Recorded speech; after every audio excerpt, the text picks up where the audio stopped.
Yo, what up? This is Mark, your friendly neighborhood driving instructor, and I'm coming to you straight from the Starrett City Road test site located in Brooklyn, New York. This, frankly, is one of the most challenging road test sites you can take your road test in. It has multiple lane roads, busy traffic, traffic lights, narrow streets, funny intersections, funny roads, stop signs, pretty much everything that you probably would not like to see. Anyway, I'm just going to go show you a few things, what to do, what not to do, what to watch out for. Boom. The first thing you have to be careful of here is when you first pull out. A lot of people fail their road test right here, right as they're pulling out of this parking spot. Why? Because as you can see, coming up behind me, there's a lot of traffic.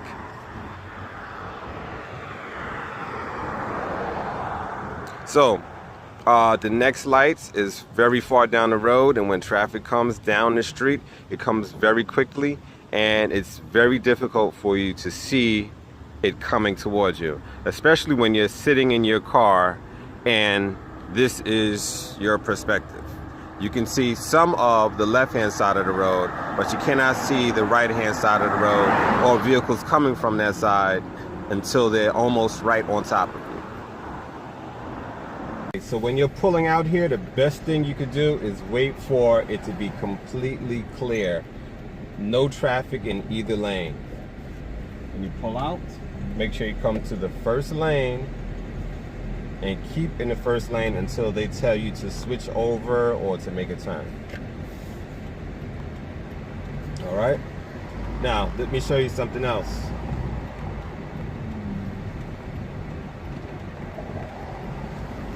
If you are the first car in line, do not drive in the parking lane to make a right turn or to merge into traffic to your left, unless the examiner says that it is okay to do so. Here, this is not a great example because I'm so close to the corner. I might as well stay in the parking lane. But when you take your road test, you'll be starting from further back. So, and if you're the first car, do not drive in this lane unless the examiner says it's okay to do so. Otherwise, what you would do is check for traffic, make sure it's clear. When it's clear, come out about halfway like this, and then position yourself to make the right turn if that's what they want you to do. When you turn here, do not turn onto the bike lane. That is an automatic fail. Go around the bike lane. Your first right turn, if your second right turn, I should say, may be here, is likely to be here. You turn down this little short street and make sure you make a full stop at this stop sign. Some people don't see the stop sign. Some people see the stop sign too late. Some people roll the stop sign and go past it. If you do not stop at the stop sign correctly, in the correct place for the correct amount of time, which is about 3 seconds, you could possibly fail. All right, when you come from the stop sign, make sure you look to your left for traffic. Traffic will be coming towards you from the left.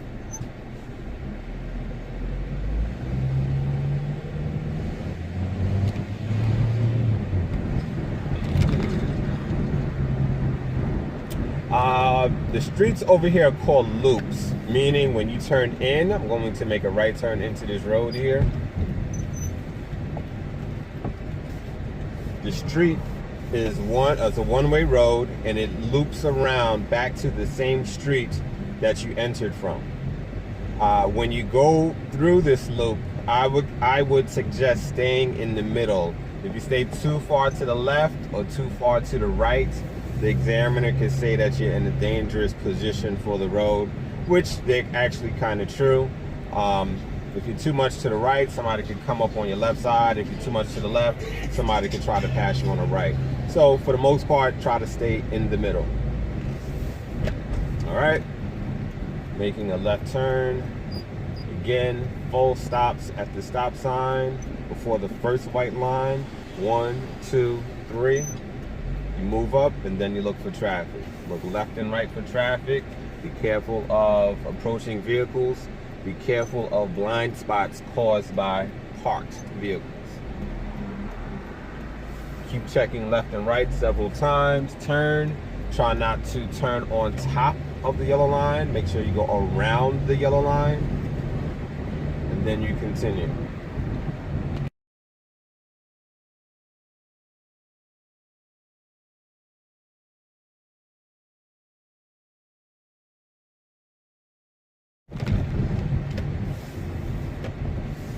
Making a right turn here.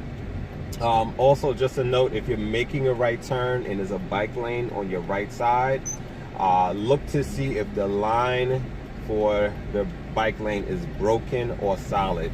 If it is broken, that is there. It's broken because you can cut across it to make your right turn. All right. So just because you see the bike lane there and it's a line, doesn't mean you cannot go into it. If it's solid, you cannot go into it. But if it's broken, you can. All right. So one other tricky thing here that messes people up is the broken U-turn. And the problem with doing a broken U-turn here on this particular road is that it is an extremely wide street. So what happens here is a lot of times people will turn, prepare to make their broken U-turn, and when they get here, they see that they have enough room to go all the way around.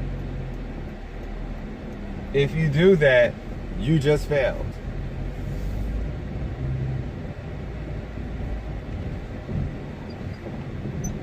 Another mistake that people make with the broken U-turn when they have too much space is they turn and they go too far over. They put their whole car on one side of the yellow line. That also usually is an automatic fail. Can't really see it in the video. Maybe I'll show another video perspective.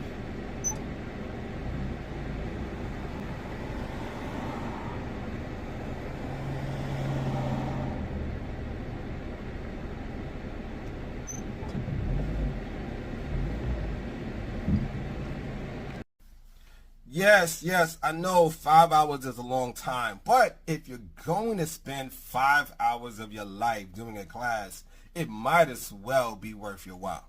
While most instructors will give you a boring lecture, show you a boring video, and offer you nothing that seemingly helps you become a better driver, I choose to do the opposite. Register for our pre-licensing course today, and I promise you that after the class, you will be a better driver than you were prior to you taking the class. You will learn more in those 5 hours than you've learned in the 5, 10, or 20 hours that you've had with your driving instructor. Think of this class as the supplement that you didn't even know you needed prior to taking your road test. Sign up today.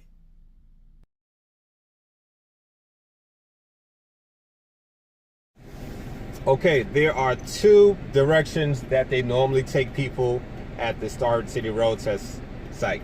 Either you make the first right, which is onto Van Sicklen, or they take you straight down Flatlands.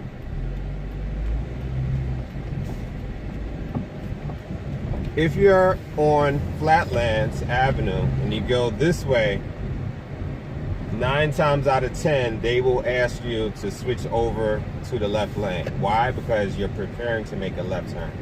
Some examiners will say switch over to the left lane. Some examiners will say make a left turn. In either case, check for traffic, look over your shoulder. When it's clear, switch over to the next lane. If you miss the entrance to the turning lane, which you can see on my left-hand side with the arrows, do not cut across the white line to go into the turning lane. Do not go up and around the turning lane and into the intersection to make that turn. You missed that turn, you missed that street. Go to the next one.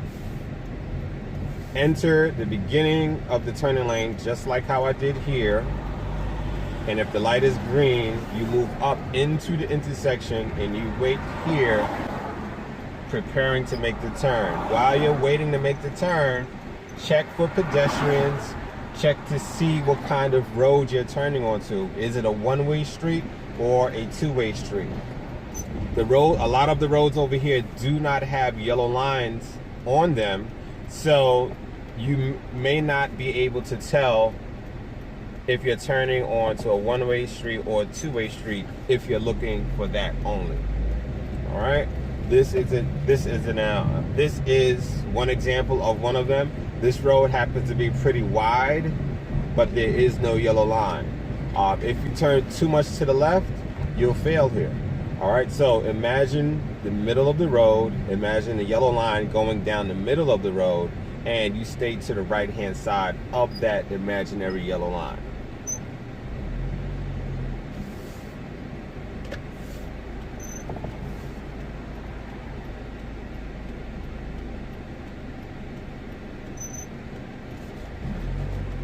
The roads that may give you the biggest problem are the narrow streets. There are a lot of narrow roads over here, like the one I'm about to turn onto, that are two-way, but they look like one-way streets at first. So one of the ways you can tell is if you notice, you see the words that say stop on the ground here, they're only on one half of the road. That is an indication that you're looking at a two-way street. Also, look at how the cars are parked on both sides of the road. They're facing in opposite directions. That is another indication that you're looking at a two-way street. Also, as you're about to turn onto the street, look to see if you see the back of a stop sign as you're getting ready to turn on the road. That is another indication that you are most likely turning into a two-way street. If you look to your left, there is a sign. It is a school sign, a school crossing sign. I'm not sure of that, but I do know it's a sign, and I do know that I'm looking at the back of it.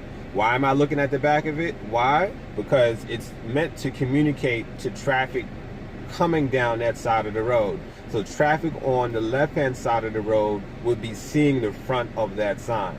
So you can kind of use that logic in any driving situation to be able to determine what kind of road you're looking at and which way traffic is moving on that road. And if you notice, there was a school sign on the road. It was also upside down as I was looking at it. Okay, in this area, you also have always stop signs like that one. Again, stop, make a full stop, and then you go. At an always stop sign, you look for the traffic, you look for the other traffic before you stop. Why? Because you want to determine who got to their stop sign first, who got to the intersection first. Whoever gets there first, whoever gets to their stop sign first has the right of way to go first. It doesn't always work like that, but that is what is supposed to happen. All right, so you can actually fail the road test if you wait too long at an always stop sign, stop too many times at an always stop sign, or automatically defer or give up the right of way to another vehicle that you clearly got there ahead of. All right.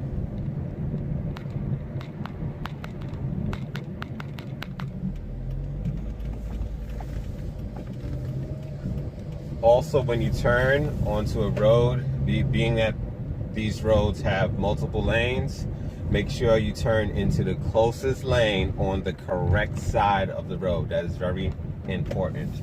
Switching lanes, I'm going to make a left turn here. A lot of people are not familiar with roads like this. This one has, it's a turning lane, big street with turning arrows. All right, when the light is green, you can move up into the intersection. You do not have to wait at the crosswalk as long as the light is green. The only time you would have to wait at the crosswalk there is if you saw a red arrow. All right, there is no red arrow here, so all I have to do is make sure there are no cars coming, and then I can make my turn. Problem with that is this car is blocking my view. All right, now I can see. One of the benefits of a turning arrow is if traffic is heavy and you cannot make your turn in time, you still have the traffic arrow. Once you see that traffic arrow, you have the right of way to make your turn. All right, there it goes. I'll make my turn. Do not touch the yellow line. Do not touch the bike lane. At the end of the test signal, check your mirror, look over your shoulder, and pull over to stop. All right, and that's it. Whenever you are turning onto any streets, look first to make sure what it is. Don't assume anything about any street. These roads over here in Starrett City, these narrow roads with no yellow line, they appear to be one-way roads at first, but they're actually two-way. And these roads cause a lot of people to fail, mainly because they're not looking for them, and also because they don't know what to look for. The easiest things you could look for, if you look at the picture closely, is look at the corners. You will see the back of a sign. You could tell that the back of that sign, by the shape of it, is a stop sign. So you could look at that. That is a clear indication that traffic is coming out of that road. You could also look at the pavement markings. Anytime you see a pavement marking and it's only on one half of the road or one side of the road, that is another indication that you're looking at a two-way street. And also, if you look at one of the pictures here, you can see that there's a faint black line going straight down the center of the road. That is there because when they pave the road, sometimes they pave one half of the road and then they pave the other half. And then when it happens, even though they smooth over the road, that line and that separation between the two halves of the road are there. So even though that is not a yellow line, that is something, if you notice it, you could use that as a guide to say, let me stay on this side, let me stay on the right-hand side of this imaginary line or this black line. Or sometimes if you see the manhole cover, a manhole cover might, a lot of times are in the middle of the street, middle of the road. You could also use the manhole covers as a guide to say, let me stay more so to the right side of the manhole covers. All right? Okay, this is just a picture of the road test, the start of the road test. You start off on Flatlands Avenue facing Van Sicklen Avenue. On the left-hand side, you'll see an X marks the spot. Right there at that pole, that's where you start. That's where the first car on line lines up. There usually is a line of vehicles. You just locate the last car on the line and hop on the back of the line. Doesn't matter what time your road test is, just hop on the back. But when you get near the front, don't pass that pole. All right. Okay, this is a picture of, I believe it is New Jersey Avenue, and it's facing Flatlands Avenue. And the tricky part about this turn is making that left turn from that road, from that stop sign onto Flatlands Avenue. The tricky part about that is you're dealing with a busy road with multiple lanes and a lot of traffic. And that traffic might be making left turns. So the tricky thing in there is misjudging how fast the vehicle is coming towards you, moving out too quickly into the intersection, and then getting stuck in the middle of the road because you misjudged how fast a car was coming towards you, and then you got stuck. All right, so be careful here. The main thing to do to try to avoid that situation is look both ways frequently and try to judge how fast the vehicles are coming and how much time you have to make that turn. You don't have to just worry about one side of the road. You have to worry about vehicles on both sides of the road and in two different lanes. This is very important. Whenever you're making a turn, make sure you always turn into the closest lane on the correct side of the road. Do not turn into a bike lane. Do not turn into the parking lane. That's an automatic fail. Do not turn into the furthest lane. If you turn into the outer lane as opposed to the closest lane, that could be an automatic fail. All right, so be careful of that, and you should be fine. Very important, when you are making a left turn and you have a turning lane, make sure you get in to the turning lane at the beginning of the turning lane. If for some reason you miss the beginning of the turning lane, do not cut across the white line to go in. Do not go up to the intersection and try to go around the turning lane. Make sure you get into the turning lane to make your turn. Once you're in the turning lane and you're preparing to make a left turn, move into the intersection, keep your car straight, and keep your wheels straight. Do not angle your car. Do not turn and angle your tires. Otherwise, that could be a means to, or a way to fail the road test. I have seen that happen in the past. All right.